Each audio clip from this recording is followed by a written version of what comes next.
ನಮಸ್ಕಾರ ಸ್ನೇಹಿತರೆ, ಈ ಸುದ್ದಿ ನಿಮ್ಮನ್ನು ಖಂಡಿತವಾಗಿ ಆಶ್ಚರ್ಯಗೊಳಿಸುತ್ತದೆ ಮತ್ತು ನಿಮ್ಮ ಮನಸ್ಸಿನಲ್ಲಿ ಒಂದು ರೀತಿಯ ಭಯ ಮತ್ತು ಕುತೂಹಲವನ್ನು ಹುಟ್ಟಿಸುತ್ತದೆ. ಏಕೆಂದರೆ ರಾಜ್ಯದಲ್ಲಿ ಈಗ 20 ಲಕ್ಷಕ್ಕೂ ಹೆಚ್ಚು ಬಿಪಿಎಲ್ ರೇಷನ್ ಕಾರ್ಡ್ಗಳನ್ನು ರದ್ದು ಮಾಡಲು ಸರ್ಕಾರದಿಂದ ನೇರ ಆದೇಶ ಬಂದಿದೆ. ಹೌದು ಸ್ನೇಹಿತರೆ, ನೀವು ಸರಿಯಾಗಿ ಕೇಳಿದ್ದೀರಿ. ನಿಮ್ಮ ಕುಟುಂಬದ ರೇಷನ್ ಕಾರ್ಡ್ ಕೂಡ ಈ ಲೀಸ್ಟ್ನಲ್ಲಿದ್ದರೆ ಏನು ಮಾಡುವಿರಿ? ನಿಮ್ಮ ಅಕ್ಕಿ, ಗೋಧಿ ಸೌಲಭ್ಯಗಳು ಏನಾಗುತ್ತವೆ? ಅನ್ನಭಾಗ್ಯ ಯೋಜನೆಯ ಲಾಭ ಹೋಗುತ್ತಾ? ಇದು ನಿಜವಾಗಿಯೂ ಆಗುತ್ತಿರುವ ಸುದ್ದಿಯಾಗಿದೆ. ಆದ್ದರಿಂದ ಈ ವಿಡಿಯೋವನ್ನು ಕೊನೆಯವರೆಗೆ ಪೂರ್ತಿಯಾಗಿ ನೋಡಿ, ಏಕೆಂದರೆ ನಾನು ಎಲ್ಲ ವಿವರಗಳನ್ನು ಸರಳವಾಗಿ, ಸುಲಭವಾಗಿ ಮತ್ತು ಸ್ಪಷ್ಟವಾಗಿ ತಿಳಿಸುತ್ತೇನೆ. ಈಗ ಬನ್ನಿ ಸುದ್ದಿಯೊಳಗೆ ಡೈವ್ ಮಾಡೋಣ. ನಿಮ್ಮ ಬಿಪಿಎಲ್ ರೇಷನ್ ಕಾರ್ಡ್ ರದ್ದಾಗುತ್ತಾ ಅಥವಾ ನೀವು ಸುರಕ್ಷಿತರಾಗಿದ್ದೀರಾ? ಈ ಪ್ರಶ್ನೆ ಈಗ ನಿಮ್ಮ ಮನಸ್ಸಿನಲ್ಲಿ ತುಂಬಿದೆಯಲ್ಲವೇ? ಸ್ನೇಹಿತರೆ, ರಾಜ್ಯದಲ್ಲಿ ಬಿಪಿಎಲ್ ರೇಷನ್ ಕಾರ್ಡ್ ಹೊಂದಿರುವ ಲಕ್ಷಾಂತರ ಕುಟುಂಬಗಳಿಗೆ ಇದು ತುಂಬಾ ಮಹತ್ವದ ಸುದ್ದಿಯಾಗಿದೆ. ಆಹಾರ ಮತ್ತು ನಾಗರಿಕ ಸರಬರಾಜು ಇಲಾಖೆಯು ಅರ್ಹರಲ್ಲದ ಕುಟುಂಬಗಳು ಬಿಪಿಎಲ್ ಕಾರ್ಡ್ ಬಳಸುತ್ತಿರುವ ಪ್ರಕರಣಗಳನ್ನು ಪತ್ತೆ ಹಚ್ಚಲು ವಿಶೇಷ ಪರಿಶೀಲನಾ ಅಭಿಯಾನ ಆರಂಭಿಸಿದೆ. ಈ ಪರಿಶೀಲನೆಯ ಭಾಗವಾಗಿ ಸುಮಾರು 20 ಲಕ್ಷಕ್ಕೂ ಹೆಚ್ಚು ಬಿಪಿಎಲ್ ಕಾರ್ಡ್ಗಳು ರದ್ದಾಗುವ ಸಾಧ್ಯತೆಯಿದೆ ಎಂಬ ಮಾಹಿತಿ ಸರ್ಕಾರದ ಮೂಲಗಳಿಂದ ತಿಳಿದುಬಂದಿದೆ. ರಾಜ್ಯ ಸರ್ಕಾರವು ಬಡವರಿಗಾಗಿ ಜಾರಿಗೆ ತಂದಿರುವ ಅನ್ನಭಾಗ್ಯ ಸೇರಿದಂತೆ ವಿವಿಧ ಯೋಜನೆಗಳ ಸೌಲಭ್ಯಗಳನ್ನು ನಿಜವಾದ ಅರ್ಹರಿಗೆ ಮಾತ್ರ ತಲುಪಿಸಲು ಈ ಕ್ರಮ ಕೈಗೊಂಡಿದೆ. ಹಲವಾರು ವರ್ಷಗಳಿಂದ ಆರ್ಥಿಕವಾಗಿ ಉತ್ತಮ ಸ್ಥಿತಿಯಲ್ಲಿರುವ ಕೆಲವರು ಕೂಡ ಬಿಪಿಎಲ್ ಕಾರ್ಡ್ ಬಳಸುತ್ತಿರುವುದು ಕಂಡುಬಂದ ಹಿನ್ನೆಲೆಯಲ್ಲಿ ಸರ್ಕಾರ ಕಟ್ಟುನಿಟ್ಟಿನ ಕ್ರಮ ಕೈಗೊಳ್ಳಲು ಮುಂದಾಗಿದೆ. ಈ ಲೇಖನದಲ್ಲಿ ಯಾರ ಬಿಪಿಎಲ್ ಕಾರ್ಡ್ ರದ್ದಾಗಬಹುದು, ಯಾವ ನಿಯಮಗಳನ್ನು ಸರ್ಕಾರ ಜಾರಿಗೆ ತಂದಿದೆ, ಪರಿಶೀಲನೆ ಹೇಗೆ ನಡೆಯುತ್ತಿದೆ ಎಂಬ ಎಲ್ಲ ಮಾಹಿತಿಯನ್ನು ಸರಳವಾಗಿ ತಿಳಿದುಕೊಳ್ಳಬಹುದು.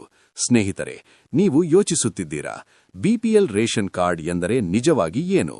ಇದು ಆರ್ಥಿಕವಾಗಿ ಹಿಂದುಳಿದ ಕುಟುಂಬಗಳಿಗೆ ನೀಡಲಾಗುವ ವಿಶೇಷ ಕಾರ್ಡ್. ಇದರ ಮೂಲಕ ಸರ್ಕಾರ ಹಲವು ರೀತಿಯ ಸೌಲಭ್ಯಗಳನ್ನು ಒದಗಿಸುತ್ತದೆ.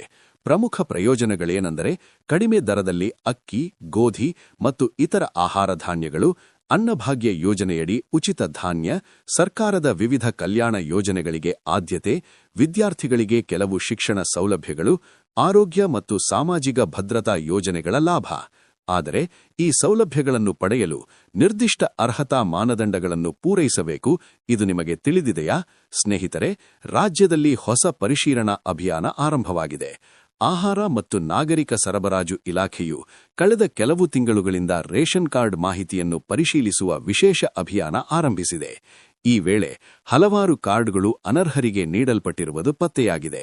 ಪರಿಶೀಲನೆಯ ಪ್ರಮುಖ ಉದ್ದೇಶಗಳೇನೆಂದರೆ ನಿಜವಾದ ಬಡವರಿಗೆ ಮಾತ್ರ ಸೌಲಭ್ಯ ತಲುಪಿಸುವುದು, ಸರ್ಕಾರದ ಯೋಜನೆಗಳ ದುರುಪಯೋಗ ತಡೆಯುವುದು, ಡೇಟಾ ಆಧಾರಿತ ಪರಿಶೀಲನೆ ಮೂಲಕ ಅನರ್ಹರನ್ನು ಗುರುತಿಸುವುದು, ಬಿಪಿಎಲ್ ಕಾರ್ಡ್ ವ್ಯವಸ್ಥೆಯನ್ನು ಪಾರದರ್ಶಕಗೊಳಿಸುವುದು.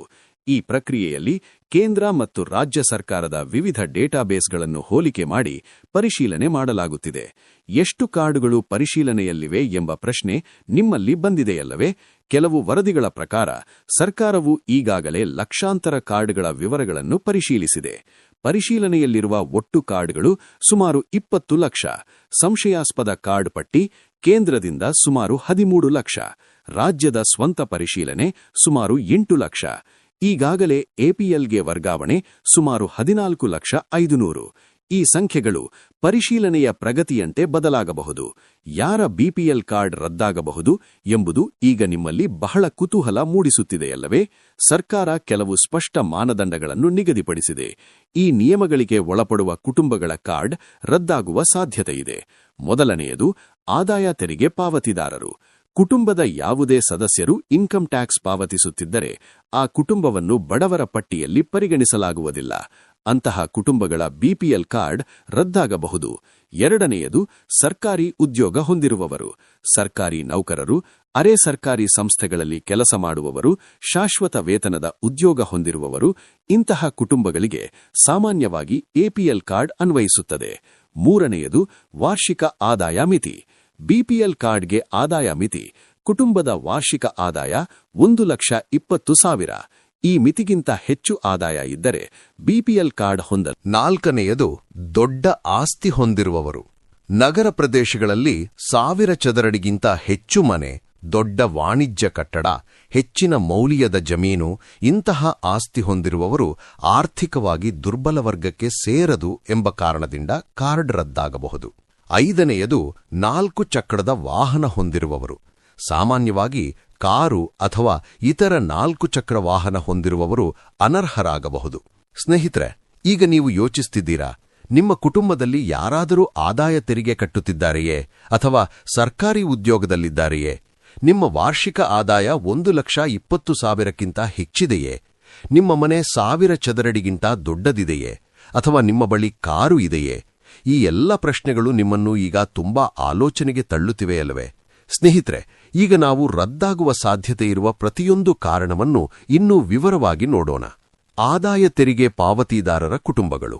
ಯಾರಾದರೂ ಒಬ್ಬರೂ ತೆರಿಗೆ ಕಟ್ಟುತ್ತಿದ್ದರೆ ಆ ಕುಟುಂಬವನ್ನು ಬಡವರೆಂದು ಪರಿಗಣಿಸಲಾಗುವುದಿಲ್ಲ, ಏಕೆಂದರೆ ಅವರು ಆರ್ಥಿಕವಾಗಿ ಸಾಮರ್ಥ್ಯ ಹೊಂದಿದ್ದಾರೆ.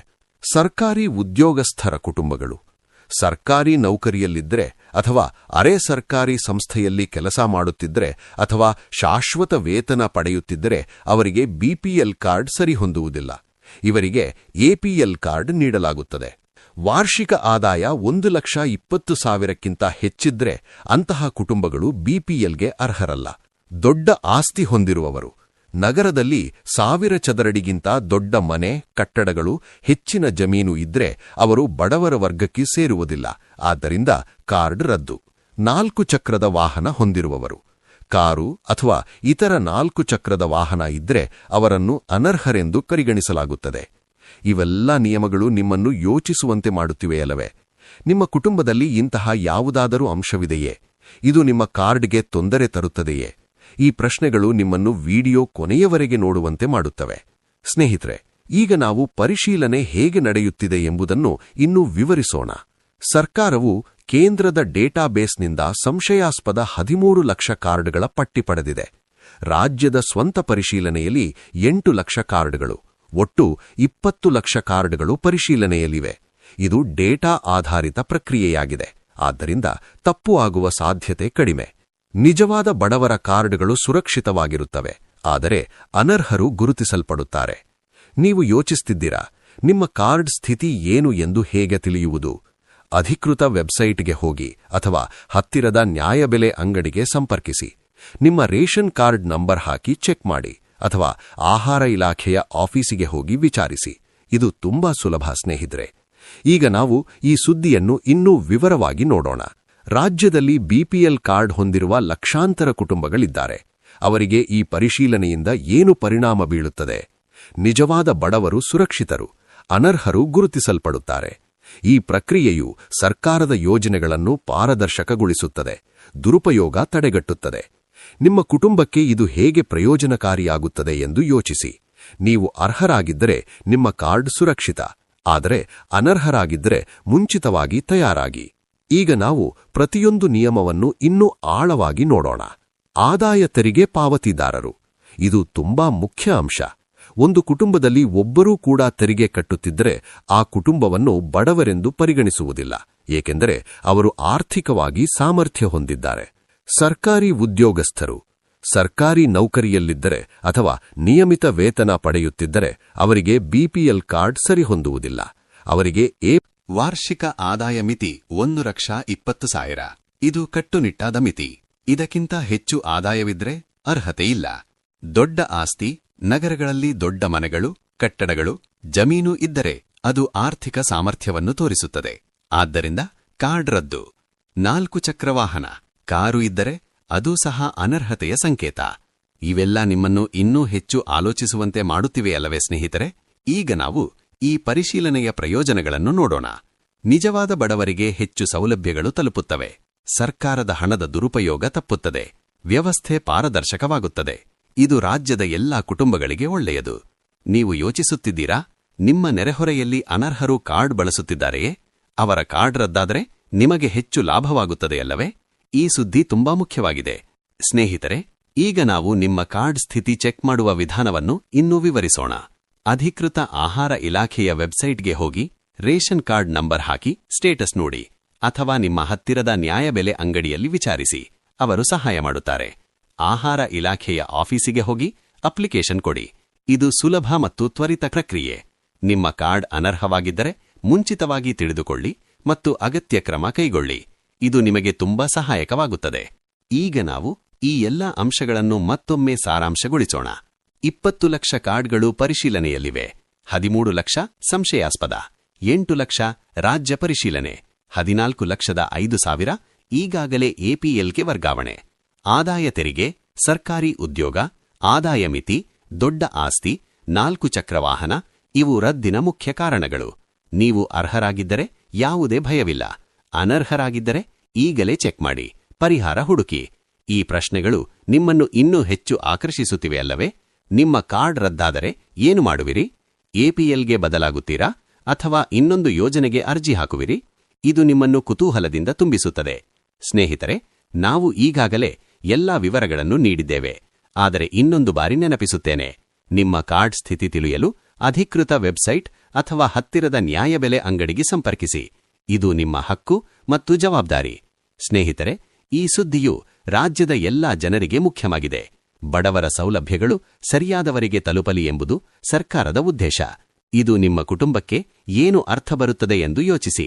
ನಿಮ್ಮ ಅನುಭವವನ್ನು ಕಮೆಂಟ್ನಲ್ಲಿ ಹಂಚಿಕೊಳ್ಳಿ. ನಾವು ಮುಂದಿನ ವಿಡಿಯೋಗಳಲ್ಲಿ ಇನ್ನೂ ಹೆಚ್ಚು ಸುದ್ದಿಗಳನ್ನು ತರುತ್ತೇವೆ. ಆದ್ದರಿಂದ ಚಾನೆಲ್ ಸಬ್ಸ್ಕ್ರೈಬ್ ಮಾಡುವುದನ್ನು ಮರೆಯಬೇಡಿ. ಬೆಲ್ ಐಕಾನ್ ಒತ್ತಿ, ಲೈಕ್ ಮಾಡಿ, ಶೇರ್ ಮಾಡಿ. ಧನ್ಯವಾದಗಳು ಸ್ನೇಹಿತರೆ. ನಿಮ್ಮ ಬೃಹತ್ ಕರ್ನಾಟಕ ಚಾನೆಲ್ ನಿಮಗಾಗಿ ಯಾವಾಗಲೂ ಇದೆ.